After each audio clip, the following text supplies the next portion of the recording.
Buenas tardes, gente. Vamos con el tercer video de monotributo. Ya queda poco, a lo sumo haremos uno más después de este y ya tenemos más o menos el tema encaminado. Vamos a hacer actividades, bueno, ya vamos a ver cómo seguimos. Por ahora, avancemos con este tema. En los videos anteriores hemos visto todo lo que es la introducción teórica y lo más importante, en cierta forma, que es la forma o la manera o la categorización para encuadrar a un contribuyente dentro de la categoría que le corresponda en función de los parámetros. ¿Sí? ¿Se acuerdan? Acá los vimos. Acá estaban los parámetros. Eso ya es historia pasada. Vamos a ver hoy un par de casos especiales o situaciones especiales que se pueden generar y cómo salimos del monotributo. Las cuestiones relacionadas con la salida del contribuyente del monotributo, ya sea por propia voluntad o por decisión de la FIP. Pero primero veamos este tipo de casos especiales, ¿sí? Que algunas cosas ya vimos, pero que se pueden llegar a presentar. Por ejemplo, ¿sí? Acá dice desarrollo de varias actividades. Nosotros dijimos que un contribuyente puede llegar a desarrollar varias actividades simultáneas, nunca más de 3. ¿Se acuerdan que no se puede? Pero si desarrolla 2 o 3 actividades, ¿cómo hacemos incluirlo? Es decir, un contribuyente que tiene, como dijimos, por ejemplo, es abogado, tiene su estudio y a su vez tiene 2 negocios de diferentes rubros. ¿Correcto? Si bien el contribuyente va a estar inscrito en 3 actividades, no puede ser monotributista en una, responsable inscripto en otra. O sea, el contribuyente es uno solo, por más que haga varias actividades. Por lo tanto, ¿cómo hacemos con las diferentes actividades? ¿Cómo lo categorizamos? Y eso está en el apunte, acá lo tengo, ¿sí? Donde dice justamente contribuyentes que desarrollan varias actividades. Y si leemos, digamos, la forma sencilla de hacerlo es sumando las variables de cada actividad, ¿sí? ¿Qué es lo que me dice acá? Si un contribuyente desarrolla, esperen, sí, ahí está. Si un contribuyente realiza más de una actividad y estas están comprendidas dentro del régimen, ¿sí? Y dale con la flechita. Ahí está. Acá, esto quería, esto. Deberán categorizarse de acuerdo con la actividad principal. Acá ya tenemos un dato de todas las actividades que hace el contribuyente. ¿Cuál es la actividad principal? Sigamos. Teniendo en cuenta la suma de las magnitudes físicas, ¿sí? Energía eléctrica consumida y superficie afectada, la suma de los alquileres y la suma de los ingresos brutos. Es decir que, si yo desarrollo 3 actividades, voy a sumar las magnitudes de las 3 actividades. ¿Correcto? Como dice aquí, obtenidos por todas las actividades incluidas en el presente régimen. Ahora bien, yo necesito saber cuál es la actividad principal, la más importante de las 3, ya vamos a ver para qué. Dice que la actividad principal será aquella por la cual se obtengan los mayores ingresos brutos devengados, ¿sí? Es decir que, de todas las actividades que yo haga, la más importante será aquella con la cual facture más, ¿sí? En el periodo tomado en cuenta para categorizarse. ¿Correcto?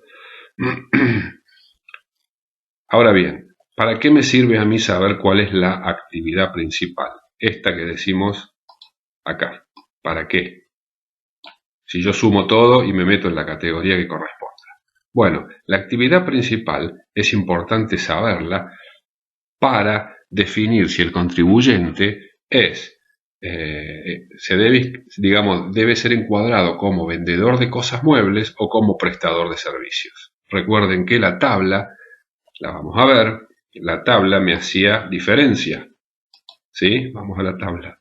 Si me deja, ahí está. Acá está la tabla. ¿Ven? Recuerden que yo tenía en esta tabla categorías de la A hasta la H solo para servicios, eso ya lo vimos. ¿sí? Y todas las categorías de la A hasta la K para venta de cosas muebles. Por lo tanto, es muy importante saber si el contribuyente es prestador de servicios o vendedor de cosas muebles, para saber si se pasa o no se pasa del monotributo. Recuerden que si es vendedor de servicios, si es proveedor de servicios, no puede estar más de la categoría H. Entonces vamos a un pequeño ejemplo de lo que estamos diciendo, ¿sí? Vamos a buscar en el enchastre una hoja en blanco. ¿Qué sigue esto? Ahí está, ahí tenemos una hoja en blanco. Entonces, vamos, en vez de hacer escribir así con el mouse, hagan de cuenta que esto igual lo vamos a ver en un ejercicio más adelante, pero para que tengan una idea. Vamos a ver que un contribuyente tiene las siguientes actividades, y acá voy a escribir.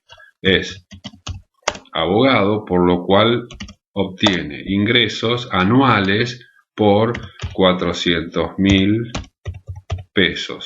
A su vez, tiene un bar, explota un bar que obtiene ingresos por 300.000 pesos. ¿Sí? Me falta un cero acá. 300.000 pesos. Y a su vez tiene una ferretería, el tipo hace de todo, obteniendo ingresos por 600.000 pesos. ¿Está? Este es el contribuyente. ¿Correcto? Después va a tener alquileres, metros cuadrados, no lo vamos a complicar. Yo ahora quiero saber si este señor, ¿sí? Es, primero, ¿cómo calculo sus ingresos brutos? Totales. Bueno, es muy simple. Los ingresos brutos o la facturación, recuerden que es lo mismo. Total va a ser la suma de los tres. 6 y 4, 10, o sea, este señor, a los fines del monotributo, vamos a computar una facturación total de 1.300.000 pesos. ¿Estamos? La suma de los tres. ¿Sí? Es decir, estos tres... Uy, ¿qué hice acá? Opa. Paciencia. Ahí está. La suma, a ver si ahora anda, de estos tres, obviamente, me da esto. ¿Correcto? Bien. Este señor tiene tres actividades, de las cuales uno es un servicio. Esto podríamos también llamarlo un servicio o no. Es otra discusión. Yo le pongo un servicio. Y la ferretería es venta de cosa mueble. Bien. ¿Cuál es la actividad principal de este señor? ¿Servicios o cosa mueble? Sumemos. En servicios tiene 700, en cosas muebles tiene 600, por lo tanto este señor es proveedor de servicios. ¿Sí? Suponiendo que no le damos bolilla al resto de los parámetros, tomamos el 1.300.000 como total de su facturación y lo encuadramos en prestador de servicios. Vamos a la tablita, si la encuentro, ahí está, y con 1.300.000, fíjense, esto es fácil porque nos estamos olvidando del resto de la tabla, nos centramos acá nomás. Con 1.300.000, este señor estaría encuadrado ¿en cuál categoría? En la H. ¿Por qué?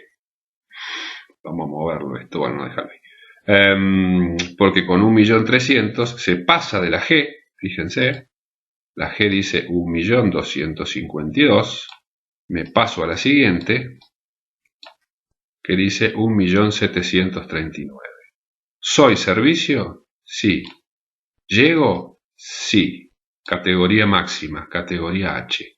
¿Cuánto voy a pagar? Fíjense, locación y prestación de servicios, categoría H, la módica suma de 9.451 pesos con 93 centavos. ¿Sí? Vamos a suponer, para hacerlo más interesante, y volvamos al ejemplo, que este señor dentro de el bar o como abogado le va muy bien y genera ingresos por 900.000 pesos. ¿Sí? La facturación total, ¿a cuánto ascendería? 9 y 3, 12 y 6, 18. 1.800.000. ¿Estamos? Eso da, ¿no? Sí. 1.800.000 es la facturación total. Sigue siendo, obviamente, un prestador de servicios. 1.800.000. Vamos a la tabla. 1.800.000. Fíjense. ¿Soy servicio? Sí. ¿Hasta cuándo puedo estar en el monotributo siendo servicios? Hasta la categoría H, o sea, esta. ¿Cuánto es el máximo que me permite la categoría H? 1.739.000. Por poquito me pasé. Por lo tanto, este contribuyente sale del monotributo y pasa a ser un hermoso y envidiado responsable inscripto. ¿Sí? Esto es a modo de ejemplo. Ejercicios vamos a hacer sobre esto un montón, porque de esto se trata también aprender. ¿Correcto? Esto era entonces un caso especial que hablábamos de el desarrollo de varias actividades. Si el tipo desarrolla una sola actividad, es muy fácil. O es servicio o es venta de cosas muebles, no se suma nada, se toman todos los valores de esa actividad y listo. El tema de inicio de actividades ya lo vimos, ¿sí? Hablaba de que un contribuyente, lo repito un rato por las dudas, un contribuyente que inicie actividades solo va a poder saber dos parámetros, ¿sí? Dos parámetros. ¿Cuál? Y los metros cuadrados y el alquiler por el contrato. Otra cosa no puede saber salvo que sea divino. Entonces se inscribirá en función de estos dos parámetros y pasado, voy a tachar, escribir arriba de lo del otro día, no importa. Pasado 6 días, perdón, ¿cómo 6 días? ¿Qué dice? 6 meses, ¿sí? Pasado 6 meses ya va a tener una idea de estos dos parámetros, que se supone que continuarán igual, más los ingresos brutos, más los kilovatios consumidos. En función de eso, hará una regla de 3 de estos 6 meses llevado al año y se cambiará de categoría de corresponder. Eso ya lo dijimos en la clase anterior y supongo que ustedes lo habrán buscado y chequeado en el apunte, ¿sí? Por las dudas, vamos al apunte. Acá estamos. Sí, acá hablaba de contribuyentes que desarrollan varias actividades y el inicio de actividades no, estaba mucho más arriba o abajo, pero ya lo habíamos visto. ¿Sí? Acá está. Contribuyente que inician actividades. Categorización. Y es lo que hablábamos recién. ¿Sí? Cuando un contribuyente inicie sus actividades, deberá encuadrarse en la categoría que le corresponda según la superficie que tenga afectada y en su caso el monto pactado, ¿sí? O sea, superficie y monto pactado en el contrato de alquiler. Con lo cual se categorizará mediante una, como define la FIP, estimación razonable. Pasado 6 meses haremos lo correcto, es decir, anualizar ingresos brutos y energía eléctrica consumida y nos colocaremos en la categoría correspondiente. ¿Sí? Después, actividades sin local fijo. Ustedes hablamos de metros cuadrados, de kilovatts. ¿Y qué pasa con un plomero que trabaja a domicilio? ¿Qué pasa con un electricista que trabaja a domicilio? ¿Sí? Hay mucha gente que trabaja, que obtiene sus oficios y trabaja a domicilio. ¿Qué pasa con esa gente? ¿No se debe inscribir? De ninguna manera. Todo el mundo se debe inscribir. aunque no ocurra en la realidad, ¿sí? Dentro de los casos especiales, hay muchos que no vamos a entrar en detalles. Quieren pegarle una leída, hacer una consulta, pero no son tan importantes. Sí me interesa ¿sí? Que dice actividades que no requieren lugar físico para su desarrollo. Piensen en alguna otra que se les pueda ocurrir. A mí se me ocurren los oficios típicos de cuando a tu casa va el plomero, el que coloca el aire acondicionado, el electricista, el que coloca el DirecTV, qué sé yo. ¿Sí? De tratarse de actividades que por su naturaleza no requieran de lugar físico para su desarrollo, el responsable se categorizará considerando exclusivamente los ingresos brutos atendiendo a lo dispuesto en el punto. O sea, muy sencillo. Cuando el contribuyente solamente, o sea, no tenga lugar físico para trabajar, solamente considerará, ¿sí? Esto quiero hacer, solamente considerará la facturación o ingresos brutos, ¿sí? Esos son los casos que yo les quería comentar. Sigamos con esto que es muy importante y que es como salimos del monotributo. Esto es la chanchada del otro día y acá está. Salida del monotributo. Hay tres situaciones, ¿sí? Esperen que... Ahí se lee bien, creo. Ahí está. Nosotros podemos, como les dije, salir del régimen del monotributo en cierta forma por voluntad propia, ¿sí? Porque nos echa la FIP o por una combinación de las dos cosas. Y aquí tenemos el ejemplo o las tres posibilidades. Del monotributo uno puede pedir la baja, ¿sí? Así, ufa. La baja, proceder a la renuncia o ser excluido.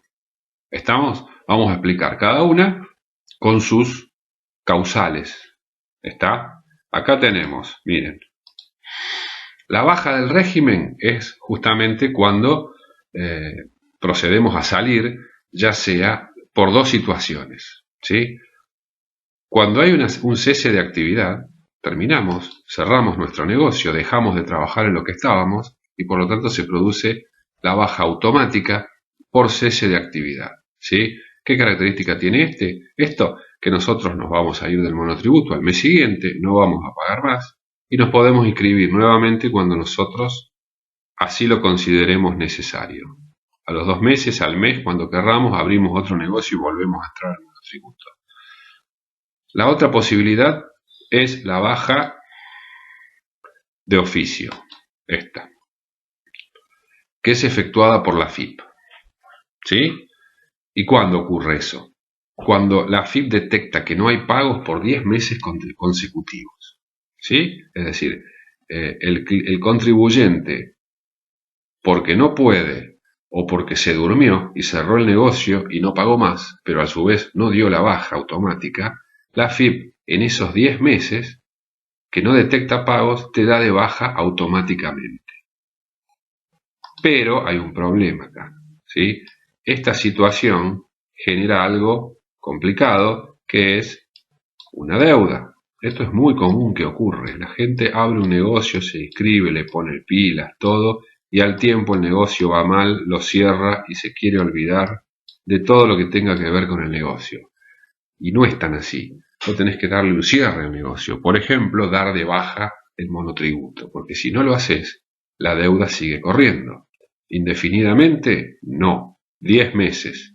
Pero 10 meses es un montón de plata, porque esta deuda genera, a su vez, intereses y en muchos casos también genera multas, con lo cual vos te encontrás que después, con el tiempo, querés abrir otro negocio y la FIP te dice, espere señor, usted tiene una deuda que al cabo de tantos años, más intereses, más multas, asciende a la módica suma de 18.000 millones de pesos y vos te querés tirar del techo más alto que tengas cerca, ¿sí?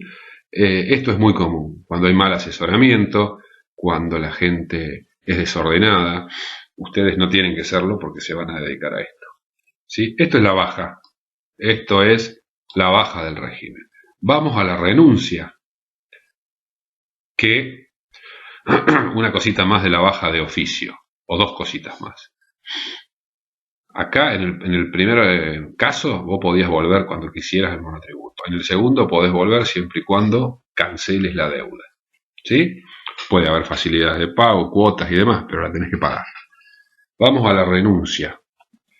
¿Sí? Se puede renunciar en cualquier momento, obvio, nadie te va a obligar a estar en el monotributo. ¿Ven lo que dice acá? Ahora, yo renuncio por lo general por baja, con lo cual puedo volver, o renuncio porque mi negocio creció, ¿sí?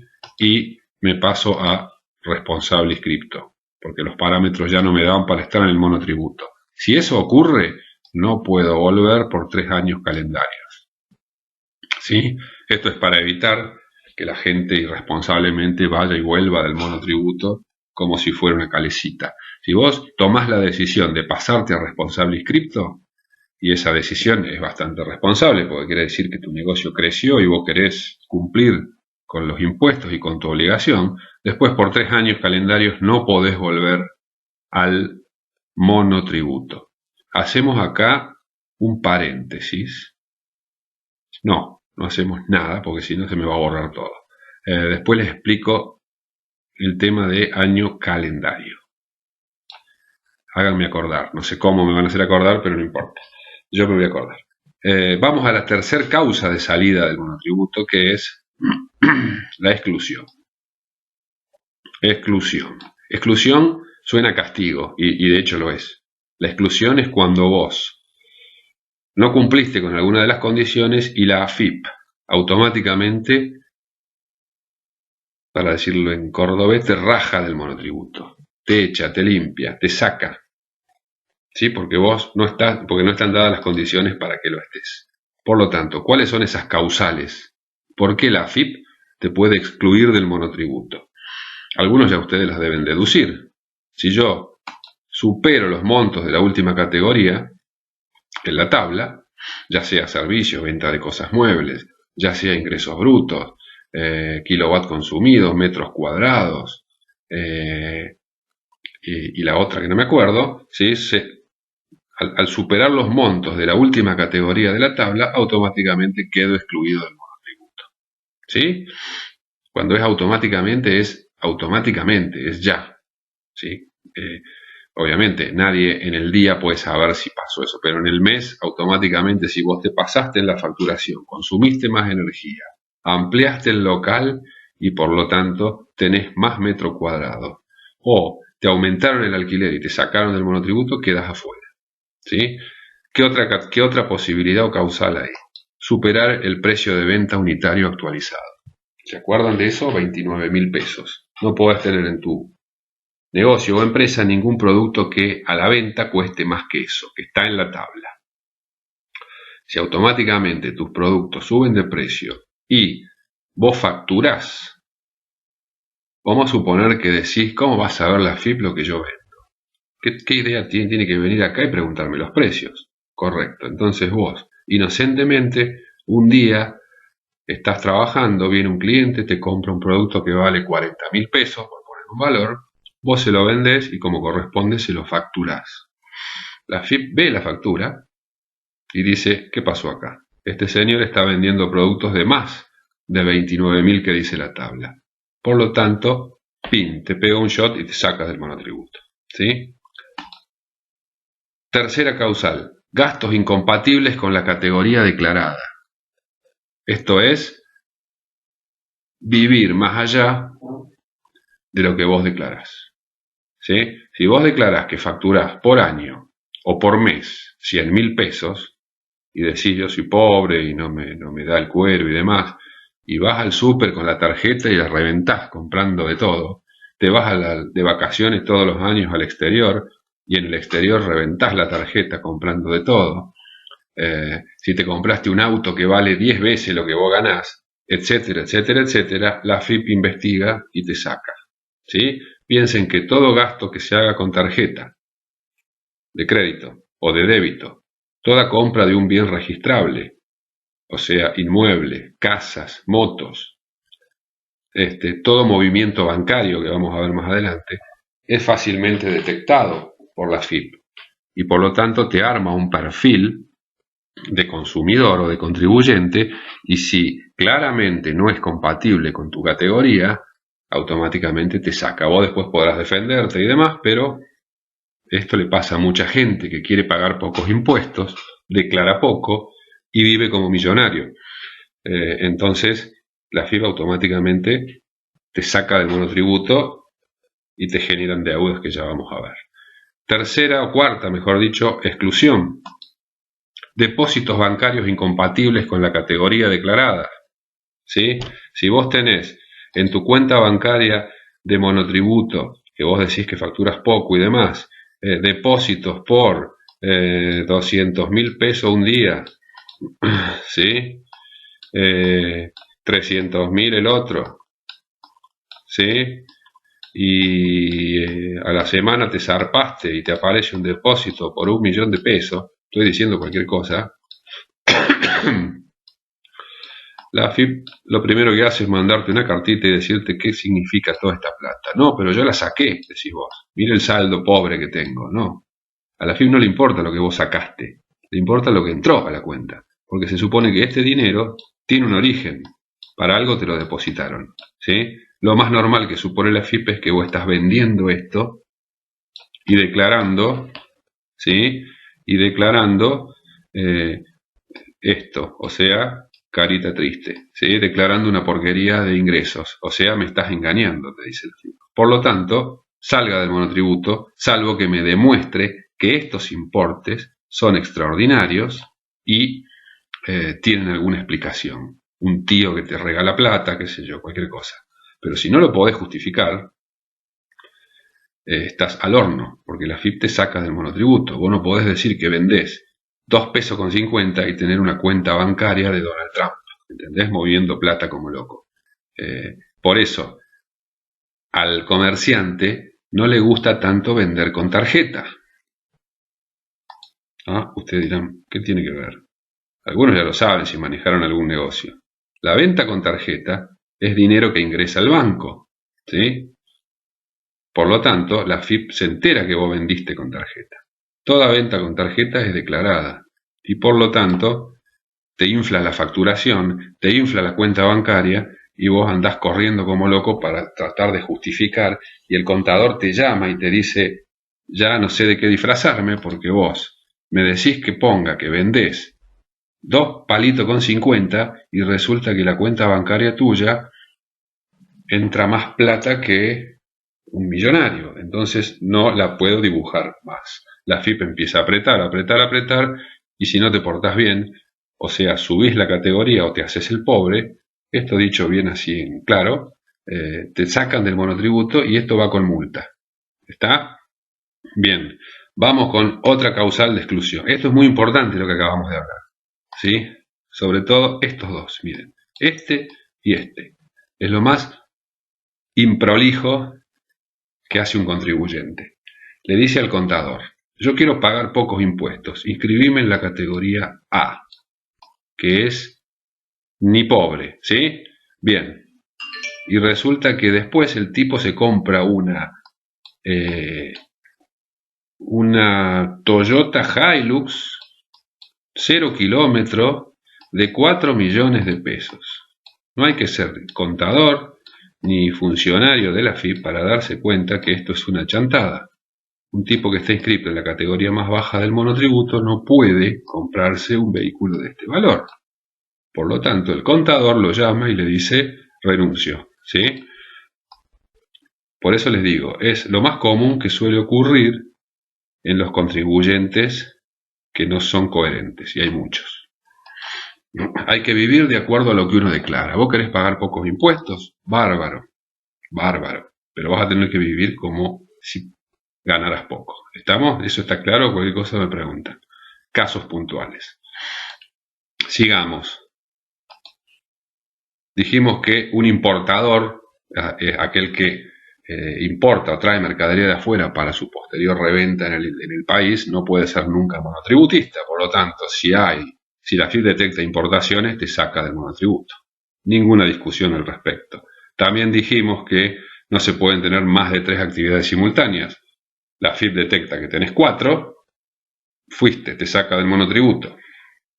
Esto también es importante, querer engañar a la FIP con una actividad mal declarada. Si yo presto servicios y declaro que vendo cosas muebles o viceversa, eso también es una causal de exclusión. ¿Para qué puedo hacer eso? Y para favorecerme con las categorías, ¿se acuerdan? Que son diferentes. Bien.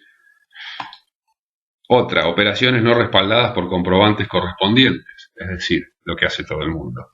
Les soy sincero.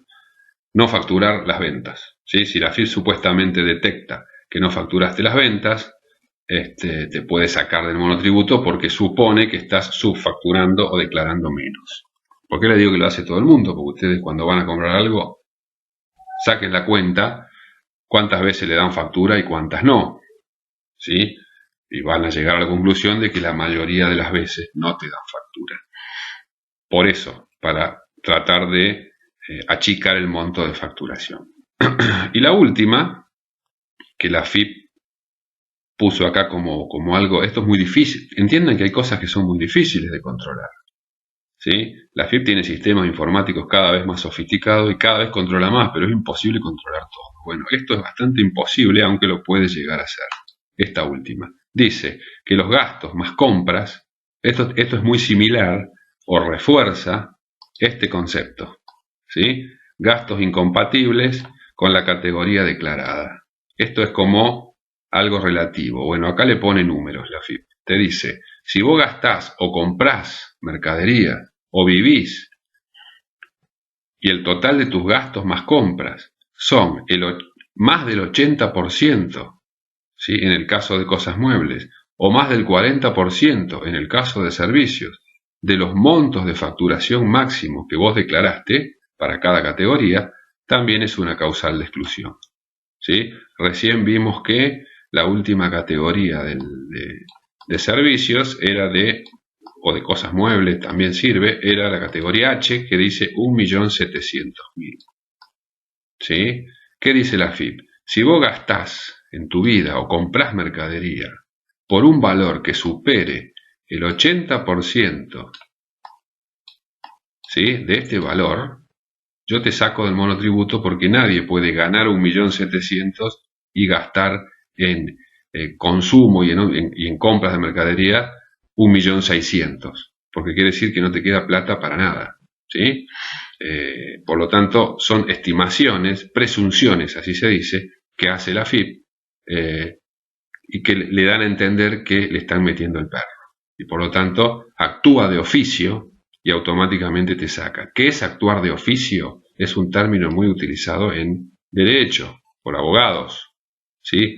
Cuando un organismo o institución actúa de oficio, significa que no debe haber denuncia previa, sino que actúa por la investidura y el poder que tiene. La FIP acá no necesita que alguien vaya y te denuncie. Actúa de oficio, porque por el poder que tiene y automáticamente te sanciona. ¿Sí?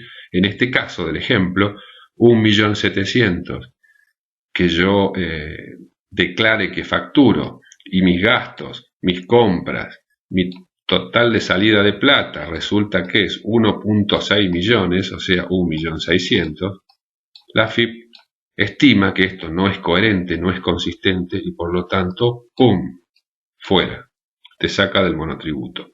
Estas son las causales de exclusión. ¿Sí? Vamos a borrar todo. Así. ¿Cómo te saca del monotributo? Acá lo explicamos, miren. Quedó medio... A ver si lo podemos subir un poco más. Ahí está. La exclusión es un castigo, les puse yo acá. Todo esto está en el apunte, no nos vamos a volver porque se hace larguísimo, ya llevamos 34. La exclusión es un castigo, ¿sí? Por lo tanto, no es necesaria en sí la intervención de la FIP, ya que por eso dijimos que es de oficio. La exclusión es, como dice acá, automática.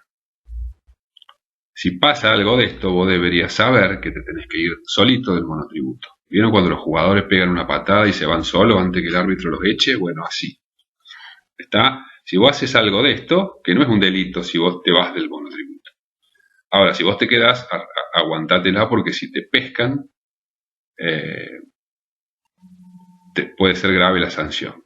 La exclusión es automática y no se puede volver por 3 años calendarios. ¿Sí? Me acordé, te tengo que explicar esto. Ya voy. Se va a hacer largo, no importa. No se puede volver por 3 años calendarios al monotributo. Vas a tener que ser responsable inscripto por 3 años. ¿Sí? Y, como dijimos anteriormente, se genera deuda, ya que se calculan impuestos atrasados y no pagados, más multa y más intereses. Por ejemplo, estamos en el año 2020, ¿sí? Y la AFIP detecta que en el 2017, por decir un año, vos incumpliste con alguna de estas causales. ¿Qué te dice? ¿Contribuyente malo, vaya responsable inscripto? No. Te dice, usted tendría que haberse inscrito como responsable en el 2017. ¿Sí? Responsable, inscripto, y no lo hizo. Por lo tanto, todas las diferencias de impuestos desde el 2017 hacia el 2020, impuestos que me dejó de pagar, ¿sí? Más los intereses por esos 3 años, con la inflación que hay, imagínense lo que suma esto, más multa por haberse portado mal. Todo esto, ¿sí?, hace un monto de deuda que en muchos casos es impagable, ¿sí?, y el contribuyente queda así. ¿Soy gráfico? Hay negocios que han cerrado porque la deuda que se generó por este motivo era o valía más que el negocio, ¿sí?, y no había forma de pagarlo. Conozco casos acá, conozco casos en todos lados, donde el contribuyente, por más que cierre, la tenés que pagar igual. Se declara en quiebra. O sea, ¿cuál es la moraleja? Portarse mal con la AFIP en exceso puede hacer que tu negocio, ¿sí?, desaparezca y termines como este muchachito, ¿sí?, del horcado. Suena tétrico, pero es así. Hay negocios que piensen ustedes que pasan los años y yo me porto mal en el 2015, o hago algo indebido, o empiezo a comprarme autos porque me va bien, pero a la AFIP no le digo nada. Hago lo mismo en el 2016 y no pasó nada. Hago lo mismo en el 2017 y no pasó nada. Y así, y ya me se ve. Es como cuando te portas mal y nadie te dice nada. Estás canchero. Llega el 2020 y la AFIP se le ocurrió al azar investigarte y te encontró todo esto 5 años para atrás. ¿Sí? Aquí podríamos dibujar el muñequito del ahorcado o los negritos que bailan con el ataúd arriba. ¿Sí? Esto es importante que lo entiendan, ya sea como emprendedores, como comerciantes o como asesores. Un contador le puede avisar al contribuyente que está generando una bomba de tiempo y que puede explotarle en la cara. Por lo tanto, si el contribuyente no lo entiende, será su problema. Es como el médico que te dice, tomate estas pastillas, que si no te las tomás te morís. Después el tipo se muere porque no tomó las pastillas y el médico dice, bueno, yo le avisé. El contador no le puede poner un revólver en la cabeza, pero sí le puede avisar. Eso como, digamos, asesores, si algún día lo son. Si van a ser empresarios, comerciantes, emprendedores, es muy tentador no pagar impuestos cuando no pasa nada. Pero tarde o temprano pasa. Y es la debacle y el final. Bueno, se hizo larguísimo. Sigo batiendo récord con los minutos de este video. Van 39. Por lo tanto, lo que queda lo dejamos para un próximo video. Estamos, video 3 terminado.